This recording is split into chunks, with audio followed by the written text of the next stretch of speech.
Coconut Podcast sur la route 2021 avec votre animateur Aléjo. Suivez-nous sur les routes du Québec. Mesdames, Messieurs, bonjour, Quay. Alors, nous passons à la capsule TD. Bonjour, je suis Mo Béléus, directeur régional développement des affaires de la communauté noire au groupe Banque TD. Vous trouvez que la COVID-19 a eu un impact important sur vos finances et vous avez besoin de conseils? Eh bien, vous n'êtes pas seul. Je suis là pour vous accompagner à chaque étape de votre parcours personnel et professionnel. En plus, à la TD, vous pourrez compter sur une foule d'experts pour vous épauler. Alors, appelez-moi au 514-572-8980 ou contactez-moi sur LinkedIn. À bientôt. Dans cette tournée de la Mauricie, centre du Québec, nous avons une autre invitée de marque, messieurs, dames. Alors, pour certains, je pourrais dire qu'elle se passe de présentation dans la belle province du Québec. Nous allons faire une rencontre, mais incroyable, mais surtout qui va nous permettre de comprendre certains phénomènes qui se passent aujourd'hui au Canada. C'est avec un grand plaisir que nous recevons la directrice du bureau de Ndakina, du Grand Conseil de la Nation Wabanaki, en français Abénaki. Messieurs, dames, accueillons, oui, roulement de tambour, Madame Suzy Obom Sawin. Suzy, comment vas-tu? Je vais bien, wow, quelle belle introduction! Ben là, de nous recevoir, écoute, à Odanak, pour nous, tu nous fais sortir de notre milieu, là, Montréal. Des fois, on pense que Montréal, c'est le Québec, hein, pour certains. Non, on est venu à ta rencontre. C'est tout un honneur que de te recevoir. Écoute, on a eu la chance de pouvoir un peu découvrir le site sur lequel nous sommes. Le musée d'Odanak, c'est bien ça, le musée Abénaki qui est à Odanak, c'est bien ça? Exactement, oui, c'est ça. Dans le fond, c'est le premier musée autochtone au Québec, le musée des Abénakis, qui est en opération déjà depuis plus de 50 ans. C'est pas super loin, hein, 1h30 de Montréal à peu près. Donc, c'est les gens qui peuvent venir visiter. C'est ouvert 7 jours sur 7. C'est accessible. Ça parle de nous, une belle vitrine par rapport à la nation, puis même que c'est possible d'acheter quelques souvenirs. Donc, ça encourage des artisans locaux.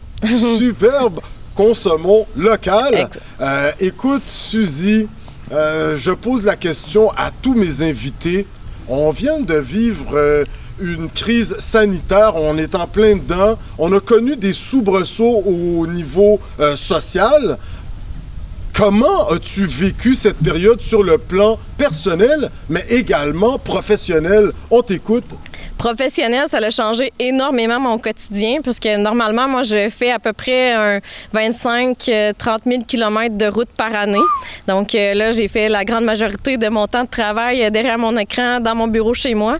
Zoom! C'est ça, Zoom, Teams, Google Meet, je les ai tous faites. Ça fait vraiment beaucoup d'adaptation parce que c'était un enchaînement de rencontres, un enchaînement de gens que je n'avais pas le temps de juste demander « ça va bien? Qu'est-ce que tu as fait de ton week-end? » Ça n'allait pas dans cette direction-là du tout.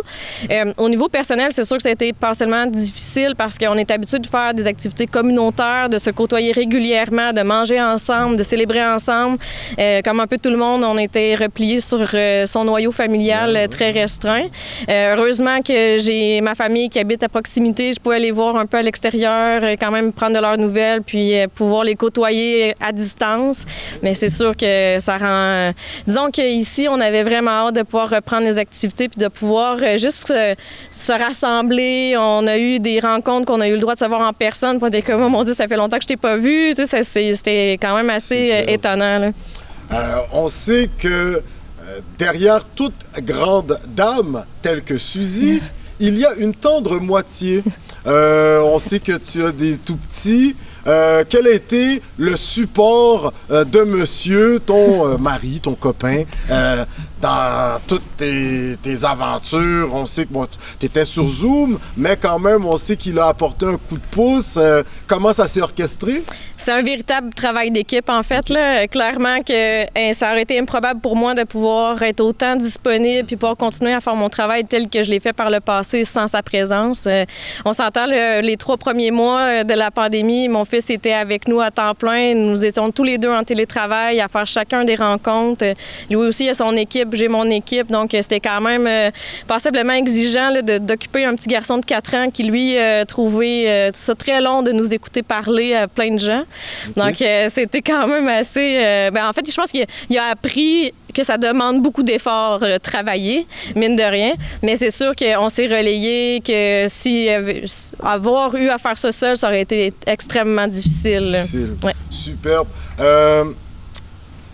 On sait que Suzy est une femme de culture, friande de découvrir autrui.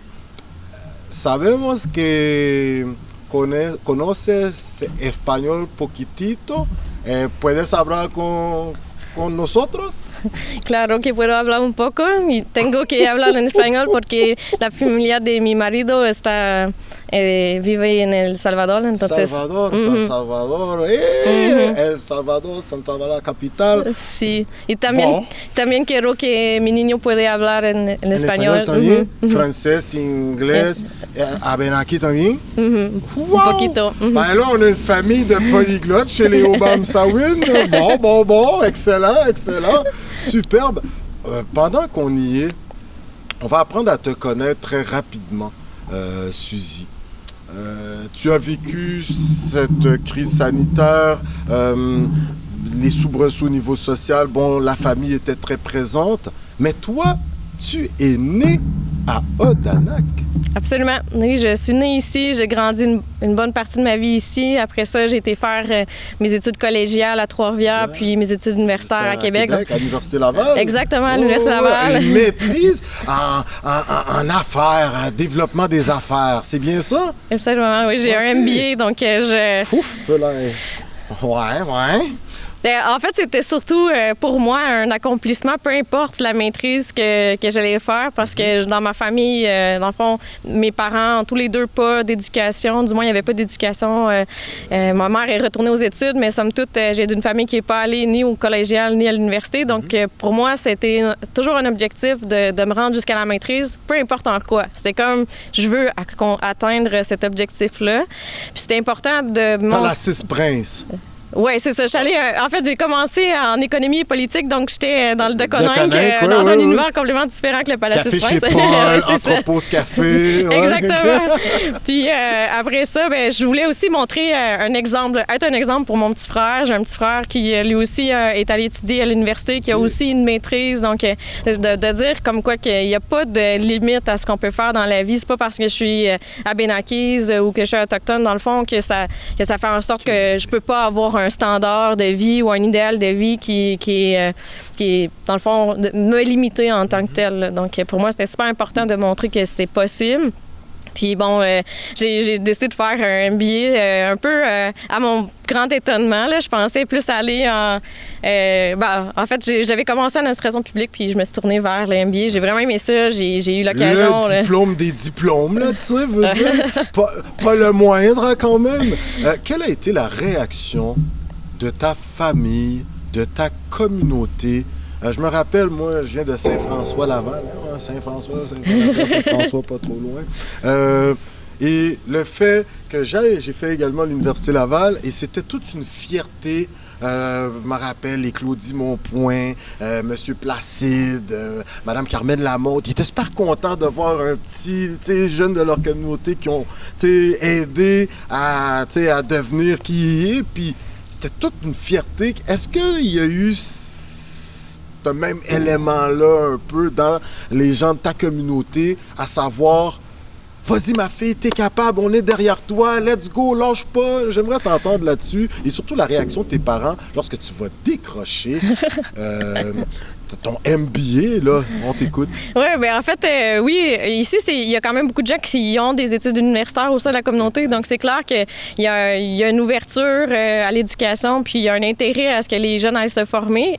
Après ça, souvent, ils m'ont dit, j'espère que tu vas revenir, tu ne dois pas comme rester en ville. Fait qu'il y avait un peu ces messages-là qui se passaient, entre autres, je suis quand même assez proche du chef ici, puis il m'en a parlé vraiment souvent, c'est bon, tu sais, d'aller te former, tout ça, mais reviens, hein, pense à revenir. Puis j'avais ça en tête. Donc maintenant, tu résides, t'habites, t'es né à Odanak, t'as été te former et tu as fait ce retour aux sources. Oui, j'ai eu besoin de revenir. J'avais besoin de venir, d'être proche aussi de mes parents. Je trouve que d'être proche de ma mère, ça peut avoir l'air un peu intense, mais je pensais quand je vais avoir des enfants, j'avais pas envie de vivre en ville. J'avais envie de revenir ici, de savoir que mon réseau était proche, je peux me fier sur l'ensemble de la communauté.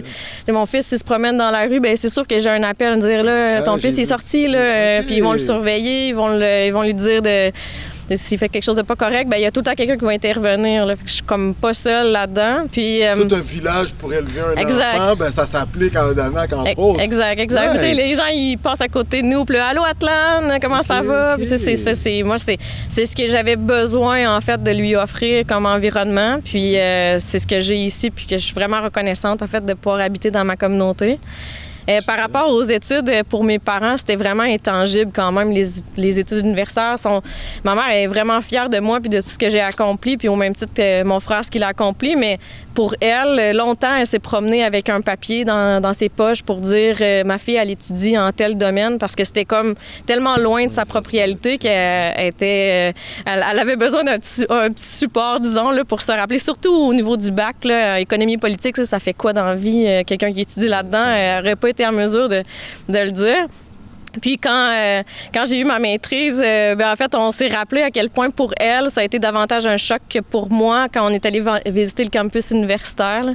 Elle a trouvé, quand elle s'est fait dire là, qu'il y avait des milliers de personnes sur le campus, qu'il y avait des souterrains et tout ça, c'était comme, mais c'est quoi cet univers?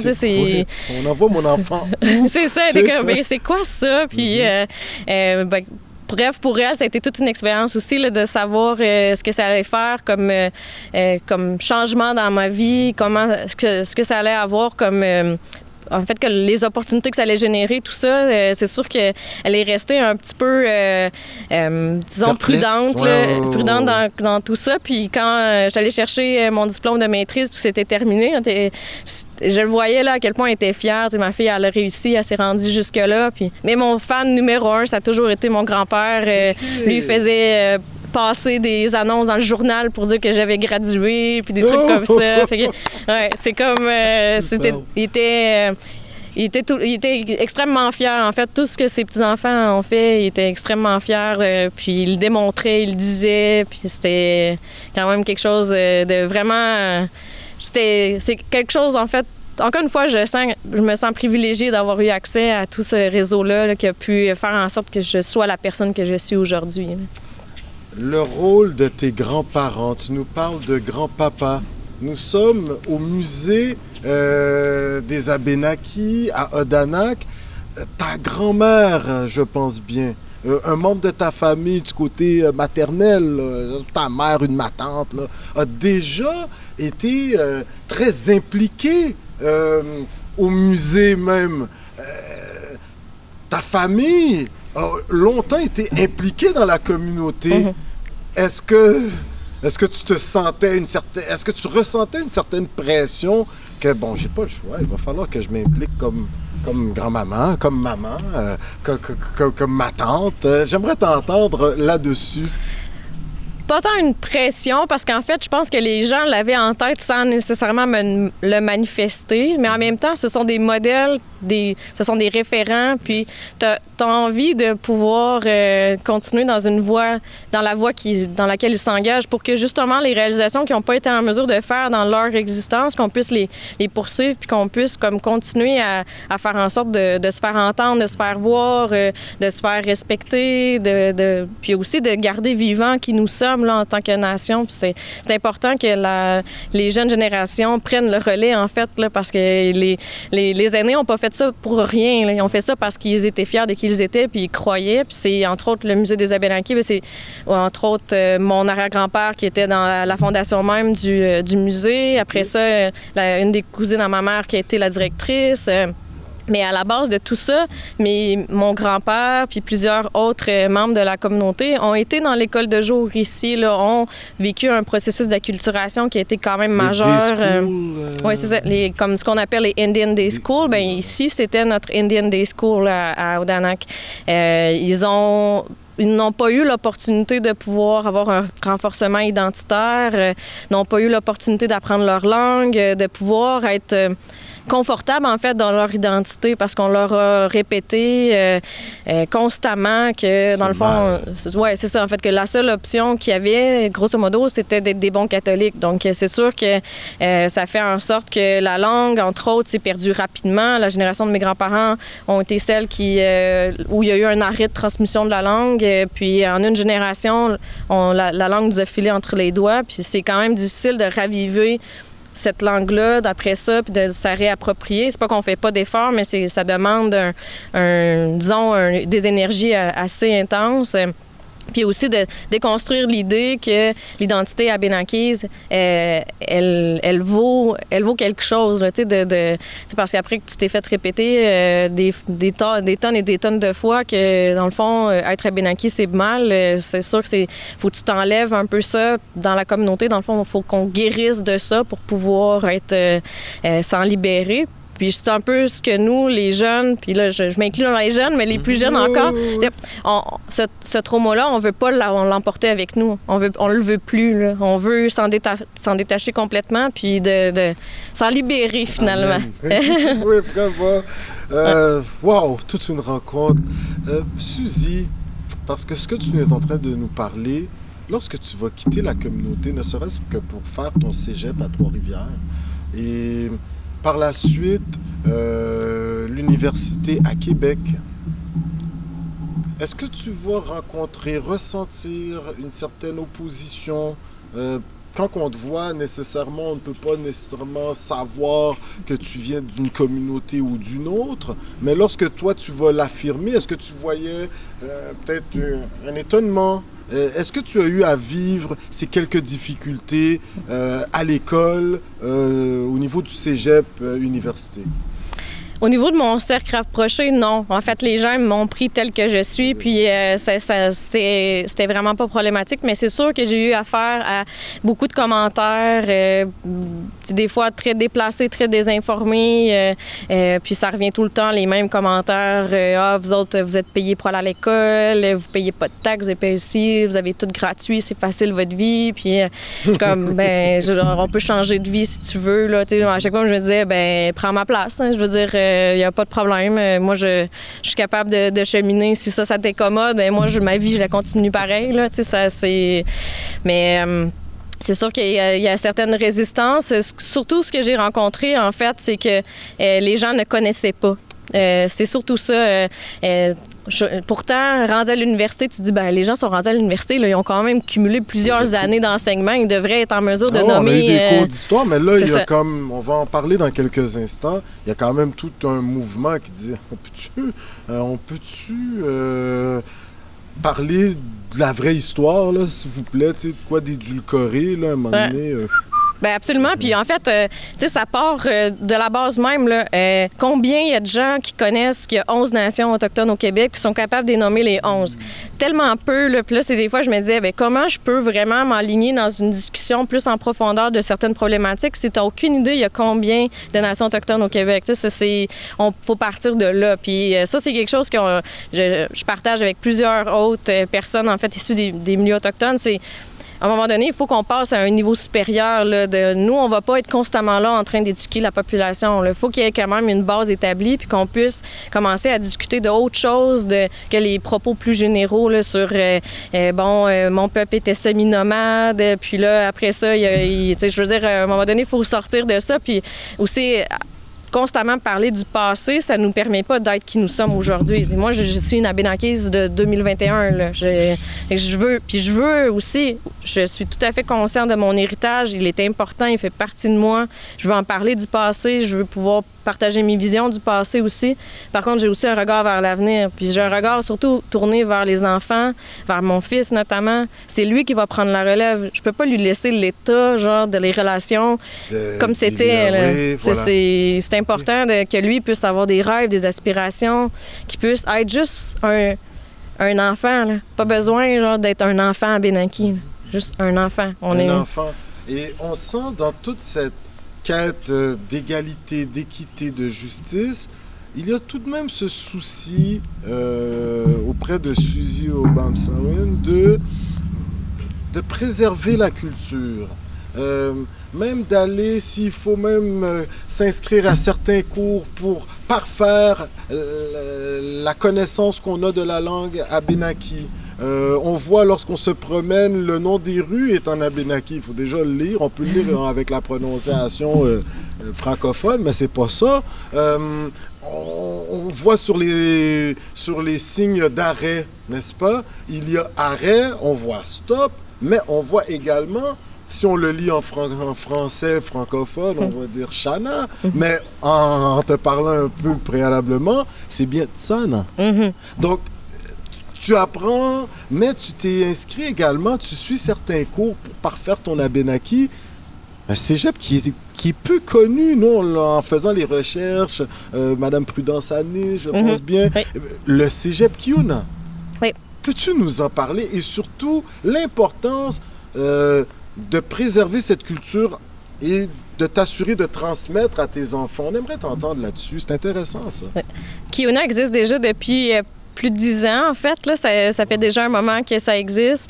Ça a débuté avec un programme là, de DEC en sciences humaines, profil Premières Nations. Donc, le parcours a été adapté en fonction des spécificités des Premières Nations, notamment les références qui y sont insérées, les lectures que les étudiants ont à faire. Donc, c'est vraiment ça s'inscrit dans une dynamique là, liée aux Premières Nations. C'est pas exclusif aux Premières Nations de la fréquentation de Kiyuna. N'importe qui peut y aller, qui est intéressé. Il y a plusieurs programmes qui sont disponibles maintenant.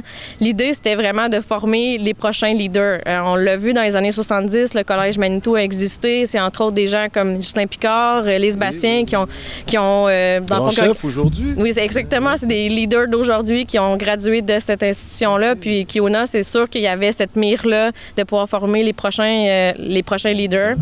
Et c'est nécessaire, en fait, de pouvoir graviter dans un milieu qui est sécurisant au niveau culturel, de pouvoir se réapproprier ces apprentissages-là aussi, de connaître son histoire, parce que c'est pas parce qu'on a grandi dans une communauté qu'on connaît nécessairement notre histoire ou qu'on connaît, en fait, les grandes causes liées à, en fait, les grandes problématiques ou comment répondre. Souvent, on se fait questionner sur tellement tout et rien que c'est important d'avoir une base un peu qui nous permet d'être un peu plus fort, plus solide dans comment on répond. Puis, en fait, Kiyuna, c'est vraiment comme une espèce d'étincelle qui envoie les étudiants après ça vers d'autres carrières qui va être, on le souhaite, réinvesti au sein des communautés. C'est sûr, je parle pour Kiyuna, mais je pense que il partagerait ce message-là également. Au sein de Kiyuna, il y a tout un profil maintenant qui est tourné vers les langues ancestrales. Puis, on va m'inscrire, là. Oui, en fait, tout le monde peut s'inscrire. Moi, c'est là que je suis mes cours d'Abénaki. J'avais besoin d'avoir une structure qui m'imposait des devoirs et des examens pour apprendre. Et donc, ça m'aide énormément. Je fais des 4 heures de cours par semaine, le soir, à distance. Ça me permet de me réapproprier ma langue. Puis pourquoi que moi, je trouve ça important, en fait, de l'apprendre puis de ne pas oublier, d'abord, de ne pas oublier que ça devrait être ma langue maternelle, l'Abénaki. Mais aussi que mes ancêtres, ils m'ont parlé à travers cette langue-là. Et je veux pas avoir des corps de traduction du français ou de l'anglais. Je veux lire ce qu'ils ont écrit dans la langue, dans notre langue, avec les mots qui réfèrent en fait à notre environnement, à notre mode de vie, dans les problématiques qu'on a rencontrées. Je veux pouvoir le lire moi-même. Puis ça c'est, entre autres, à force d'avoir entendu des enregistrements de mon arrière-grand-père qui s'exprimait en Abénaki, ça m'a vraiment donné le goût de faire plus d'efforts puis de dire, je veux le comprendre. Je veux pouvoir qu'il me parle directement. En le comprenant, on peut revendiquer également. On sait qu'à côté de Danak, nous avons la rivière Saint-François, mais en Abénaquis, cette rivière portait déjà un nom. Peux-tu le partager avec nous? Exactement. Bien, en fait, dans la langue, la rivière, elle se nomme Alsigong-Tekuk. Puis pour nous, c'est vraiment quelque chose d'important parce qu'en fait, les Abénaquis de Danak, comment on est référé au niveau historique, en fait, c'est par Alsigong-Tekuk, c'est par la rivière parce que c'était une rivière, c'était un peu comme notre autoroute. Hein. C'est elle qui connectait notre territoire sur un axe nord-sud. Puis c'était souvent, les différents peuples sont nommés en fonction des rivières qu'ils utilisent. Puis ça, c'était la nôtre, celle-là. C'est superbe. Ben là, maintenant, pour ceux qui ne connaissent pas encore, peux-tu nous parler très rapidement, là, c'est un cours intensif vite, je pense qu'ils vont s'inscrire à Kiyuna par la suite. Peux-tu nous parler de la nation Wabanaki? Très rapidement, son territoire, quelques données là, que tu aimerais partager avec le plus grand nombre. Oui, la nation Wabanaki, dans le fond, est composée d'un peu plus de 3000 personnes qui sont soit membres de Danak ou de Wanlinak. Wanlinak, c'est situé près de Trois-Rivières. Dans le fond, on a aussi des membres là, qui sont basés du côté de l'Ontario, principalement à Sudbury. Puis sinon, on a des membres également du côté américain du territoire qui vivent beaucoup dans les États de New York, Vermont, Connecticut, un peu dans l'État du Maine également. Puis, dans le fond, notre territoire ancestral, c'est grosso modo du fleuve Saint-Laurent, la rivière Richelieu, Boston, au Massachusetts, puis la rivière Etchemin. Donc, c'est pas mal notre terrain de jeu, si on veut, là, au niveau du territoire ancestral. Notre mode de vie, je sais qu'il y a plusieurs personnes qui disent « Ah, ben les Abénaquis, leur mode de vie traditionnel, il n'est pas pratiqué ou très peu », mais au contraire, en fait, il y a encore beaucoup de pratiques au niveau de la chasse, de la pêche, de la trappe, cueillette de certains matériaux. Oui, moi, je plein air, mais je fais pas de chasse, de pêche, malheureusement. Mais oui, c'est ça, je suis beaucoup à l'extérieur, puis on a beaucoup de verdure autour de nous, donc on peut en profiter pleinement. Dans le fond, un des artisanats le plus pratiqué encore ici, c'est la fabrication de paniers en frein noir et en foin d'odeur. Donc, c'est vraiment quelque chose de encore transmis à travers les générations. C'est hyper important, en fait, pour nous, le frein noir, puisque selon la légende, le peuple est né du frein. Donc, nous sommes des gens issus du frein. Donc, on a un lien intrinsèque, en fait, envers cette ressource-là. Puis, c'est quelque chose que, dans le fond, les gens peuvent se procurer des paniers, entre autres, au Musée des Abénaquis, si jamais ils veulent avoir ça chez eux. C'est une œuvre d'art en soi. À la base, c'était quelque chose d'utilitaire que les gens utilisaient pendant les déplacements et tout ça, puis c'est devenu, avec le temps, davantage artistique, là, davantage, dans le fond, une œuvre d'art en soi, là, comme je disais, puis... c'est quelque chose qui distingue beaucoup la nation. On pratique encore beaucoup de nos chants traditionnels, danses traditionnelles. Les gens peuvent les voir, entre autres, dans les powwows des communautés. On allie, en fait, les danses davantage de power, mais on a aussi nos danses traditionnelles qui sont encore vivantes. Puis pour nous, c'est super important, justement, de les garder parce qu'on veut pas non plus être comme devenir une espèce de standard power, là. On veut pouvoir garder notre couleur.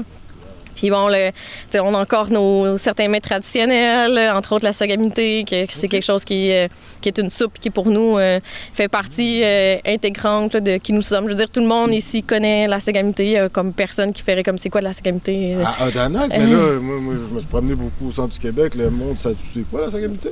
Non, je pense pas qu'au centre du Québec, là, partout. Il faudrait qu'on commence à l'exporter. Là. Justement, il y en a en vente aussi au Musée des Abénaquis. Donc, nous autres, on va y aller. Ta connaître va y aller. Vous prenez... Oui, absolument. Il y a la famille Watso, dans le fond, a sa recette de soupe qui est en vente au musée. Là. Tous les ingrédients sont là pour faire une sagamité en bonne et due forme. C'est doux, ça. On aime ça, on aime ça. Il nous reste 2 questions. L'une d'entre elles, quel est ton rôle au sein du Grand Conseil de la nation Wabanaki, plus précisément au bureau de Endakina? Oui, en fait, ça fait depuis 2013 que je suis la directrice du bureau Zindakina au Grand Conseil de la Nation Wabanaki. C'était un poste qui a été créé en 2013, donc je vais arriver dans quelque chose de complètement nouveau, puis que j'ai eu l'opportunité de pouvoir le modeler un peu à ma sauce, à ma façon. Ce que fait le bureau Zindakina, en fait, c'est une entité qui est là pour répondre à tout ce qui est rapport en fait avec le territoire ancestral. Donc, mon département répond à la fois aux demandes de consultation qu'on reçoit, là, autant du gouvernement fédéral que provincial. On fait la gestion des dossiers de revendication territoriale particulière, des projets d'adaptation au changement climatique, des études sur l'occupation et l'utilisation traditionnelle du territoire, des projets archéologiques aussi. On fait beaucoup de fouilles archéologiques à l'échelle du territoire pour documenter plus, en fait, notre histoire et notre patrimoine. En fait, c'est un patrimoine qui est collectif, donc c'est pas simplement notre patrimoine. Puis, on fait également là, plusieurs projets de recherche en lien avec les savoirs Wampanoag, dans le fond, les savoirs de la nation. Pour nous, c'est super important de s'investir à cet égard-là, puis de documenter, de garder en fait des traces là, de cette connaissance-là, notamment en lien avec le frêne noir. On fait plusieurs projets de recherche en ce moment sur le frêne noir. C'est quand même une essence forestière qui est attaquée par un insecte envahisseur, là, la grille du frêne. Donc, on est dans un mode de trouver, de qualifier c'est quoi tous les critères liés au frêne, puis de faire en sorte que si jamais un jour on n'a plus accès au frêne, est-ce qu'il y a une autre ressource qu'on pourrait utiliser qui pourrait remplacer? Bref, c'est à long terme, c'est ce projet-là, mais c'est quelque chose qu'on a comme ambition. Hein. Et maintenant, la question, on a vraiment une dame fort impliquée sur la scène québécoise, canadienne, en ta personne. Tu nous parlais de fouilles, toi tu parlais de fouilles archéologiques, mais quand même ce qui a rapport avec la mémoire. On peut voir de grandes manifestations qu'il y a eu très récemment en soutien au peuple, nos frères et sœurs des Premières Nations. On a vu des gens de tout horizon sortir pour appuyer, ça a fait chaud au cœur, comme lors des manifestations Black Lives Matter. Donc ça, on sent, c'était intéressant. Les découvertes qu'on est en train de faire au Canada, en Colombie-Britannique, dans les provinces des prairies, certaines mémoires laissent présager que peut-être au Québec également, assurément, notre premier ministre du Canada, à mots couverts, parle de génocide. Ta réaction, la réaction de ta communauté, nous aimerions t'entendre là-dessus, s'il te plaît. Oui, c'est quand même une... en fait, je pense que la première réaction, c'est ça l'a surpris personne. Je pense que ça c'est malheureux, mais c'est comme ça pareil. Ça faisait quand même, même avant la commission de vérité et réconciliation, c'était des choses qui étaient avancées, qu'il y avait des enfants qui avaient été enterrés, qu'il y avait eu des décès, qu'il y avait eu des maladies, il y avait comme plein de négligences et tout. C'était des choses qui étaient sues. Je pense que ça a pris la localisation de ces enfants-là pour vraiment... garantir sans aucun doute potentiel que c'était vraiment arrivé.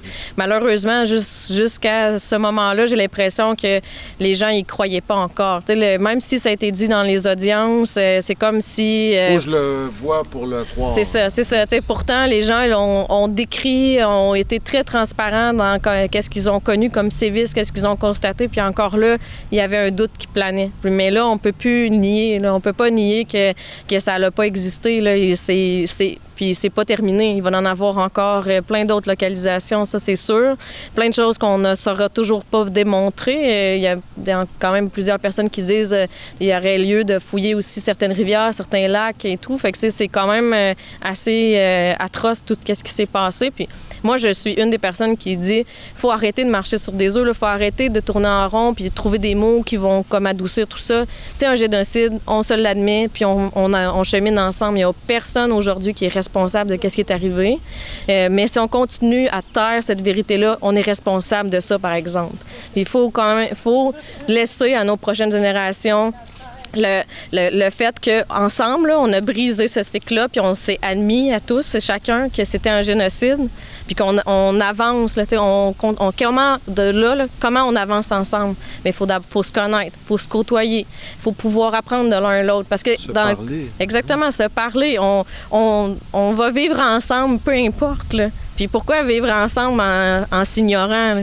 On est aussi bien de se connaître puis d'apprendre de l'un à l'autre parce que tous et chacun, on a quelque chose de bon à apporter. Là. C'est pas vrai qu'il y a c'est noir-blanc, là. Sans parler de couleur d'individu, mais je veux dire dans le sens où on a tous quelque chose de bien à apporter à l'humanité puis il faut vraiment cheminer dans cette direction-là. Moi, personnellement, je retiens pas de haine ou de frustration. Je veux juste que ça se sache, puis que mon fils puisse avoir accès à cette histoire-là au même titre que tous les autres enfants dans sa classe. Je veux pas que ce soit le seul qui sache ça, parce que moi, j'y ai transmis ça, que je lui ai dit. Je veux qu'il puisse être comme en discuter tous ensemble avec ses pairs, puis de dire comment toi tu vis ça, comment toi tu prends ça. Ça c'est pas... c'est ça, bref, c'est une histoire qui est collective, puis il faut la dire. Je peux comprendre que c'est un cheminement, puis ça, je l'ai dit souvent. Nous, on a eu des années pour se rendre compte que c'était un génocide. On a eu des années pour en parler, de pouvoir avancer là-dedans, mais il faut aussi laisser le temps à tous et chacun de se rendre jusque-là aussi, là.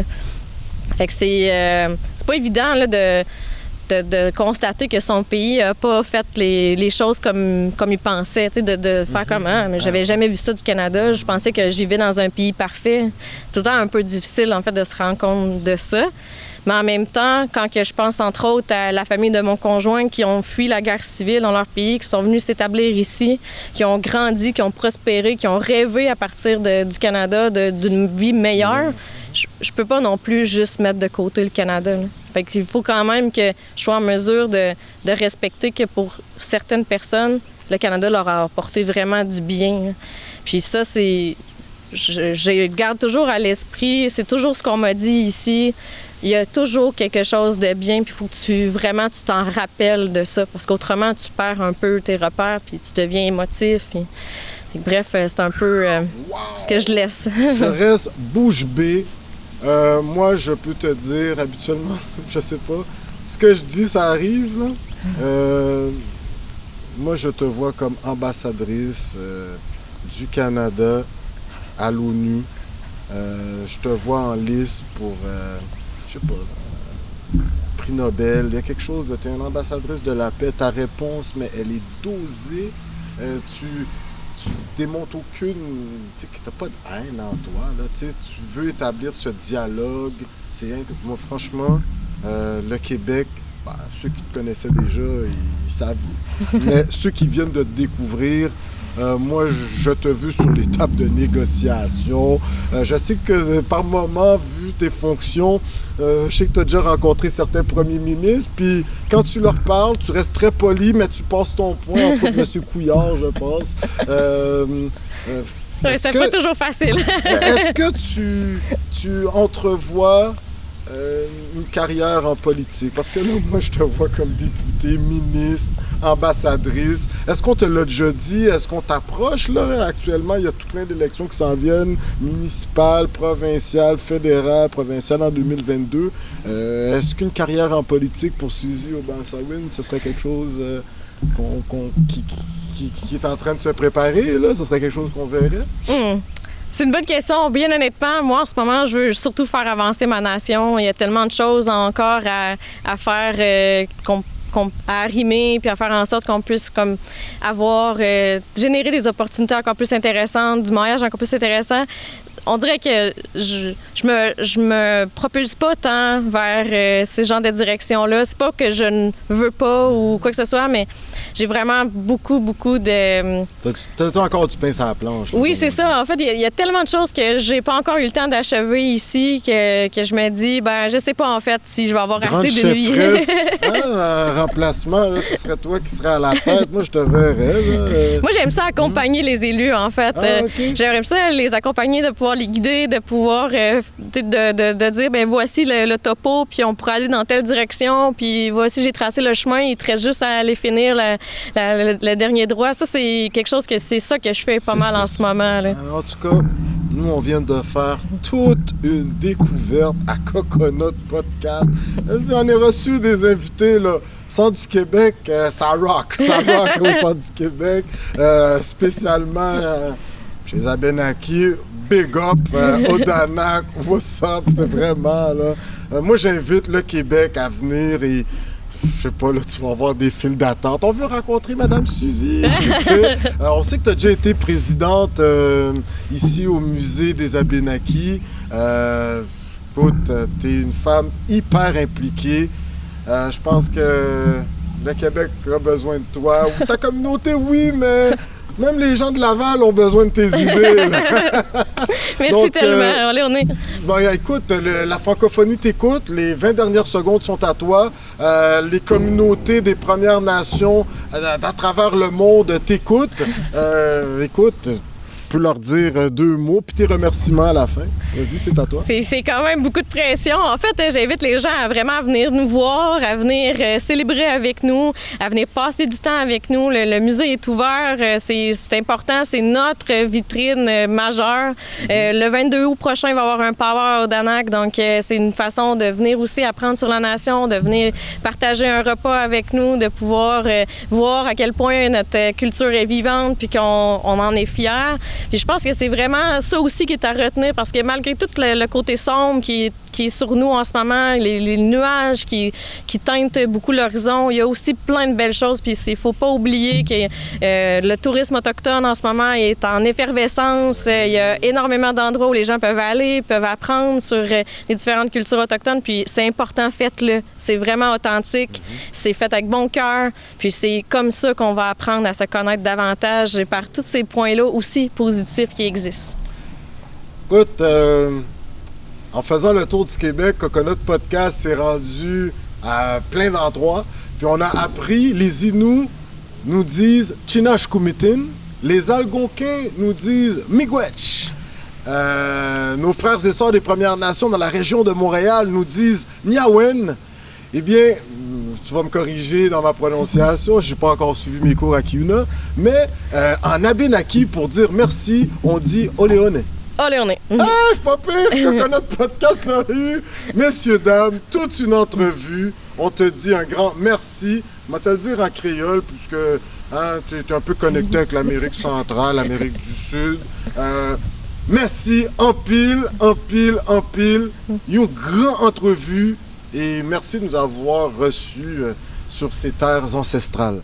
Messieurs, dames, oui, nous étions avec l'une des grandes personnalités du Québec. On se doit de le dire ainsi. Elle est basée au centre du Québec, plus précisément à Odanak. Nous venons d'apprendre énormément sur la nation Wabanaki. Écoutez, je suis capable de dire Oleone pour vous dire merci. Donc là, attachez votre sucre, la saison prochaine, je vais vous le dire en Innu, en Algonquin, en langue des Premières Nations de Montréal, puis on va vous le dire en Abénaki également. Toute une entrevue, venez visiter le musée des Abénakis à Odanak. Et comme j'aime bien le dire, on se voit pour la prochaine entrevue sur Coconut Podcast sur la route et surtout, Oleone. Merci, au revoir.